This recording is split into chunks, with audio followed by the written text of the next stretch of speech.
again, I need my scissor, I need a needle, my little black piece of paper for needle threading, and then I need my running stitch and my, whoopsies, that one should say whip stitch sheets. What I'm gonna do next is I've got my yarn, and I'm gonna take the ball out, and I'm gonna measure a piece of yarn that goes either across my whole table or fingertip to fingertip. Either way works fine, but I need a nice long piece. And then I'm gonna cut my string, okay? So that's my first thing. So I cut a piece of yarn, so I have that ready to go.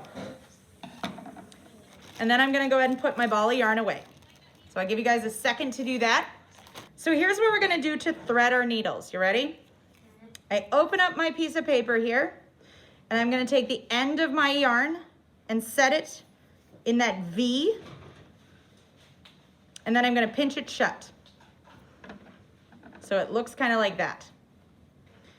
I'm gonna take my yarn needle, and I'm gonna start sliding it over both ends of the piece of paper. So do you see how I went over both of them? And I'm gonna slide and pull that all the way through my needle.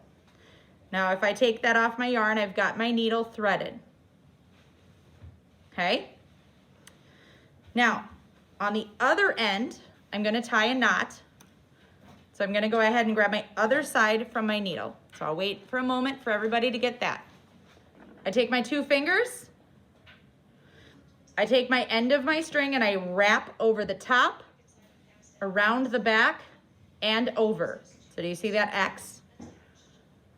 Then I take my tail and I pull it through. Okay? And then I would just pull it tight. That's my knot. So again, across my fingers, behind and over, I have an X. And then I take that tail or that end and I pull it through, and then I pull my knot tight. I'm trying to get it right where my other one was, so I'm going to pull carefully this time. Okay, so I have a knot. Now I'll give everyone a second to get caught up on that. So when I'm ready, I have my needle threaded and I have my knot ready. Now to do the running stitch, I'll start with that one first. I'm gonna start on the end. I'm gonna take my needle, and I can either go from the top or the bottom first, it doesn't matter. But I'm gonna pull on my string all the way until I'm almost to that knot. Now my knot this time isn't going to hold in place, so I kind of just want to stop before I get to my knot. And then, if I started by stitching up, in the next hole, I'm going to stitch down. Now when I'm stitching in real life, I want to stitch really close together. These are very spread out, but in real life, I'd stitch really, really close. This time, I'm just going to do each hole. So I go up and down. You don't want the string to wrap around. I just want to go up and down, and it's going to make a line through my dots here. All right? So go ahead, and you're going to start sewing. Now watch. I was on the bottom, my string's on the bottom. So I'm going to stitch up, and when I pull, I grab my yarn and my needle, not just my needle when I pull.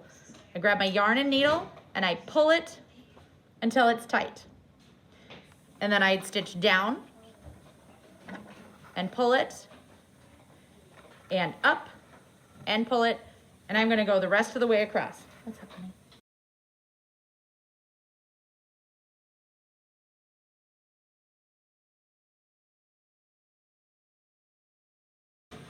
And remember, a couple tricks, I always hold on to the yarn and the needle when I pull, not just one. But I'm gonna go all the way across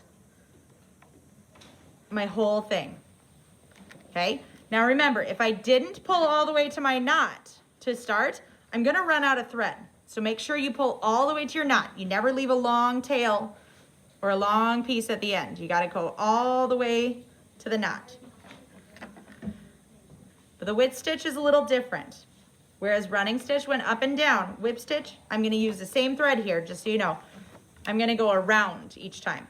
So I'm gonna take my needle, and I'm gonna start by stitching up and through. And I'm gonna pull it all the way until it's almost to that other end. Do you see how I just kind of went and they're almost together? And then I'm gonna keep stitching up each time.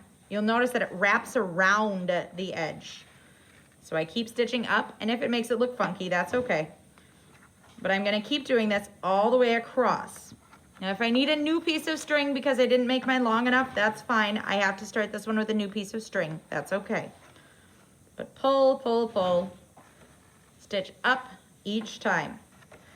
This is a good way to close something that I'm sewing, and that's why we're practicing it.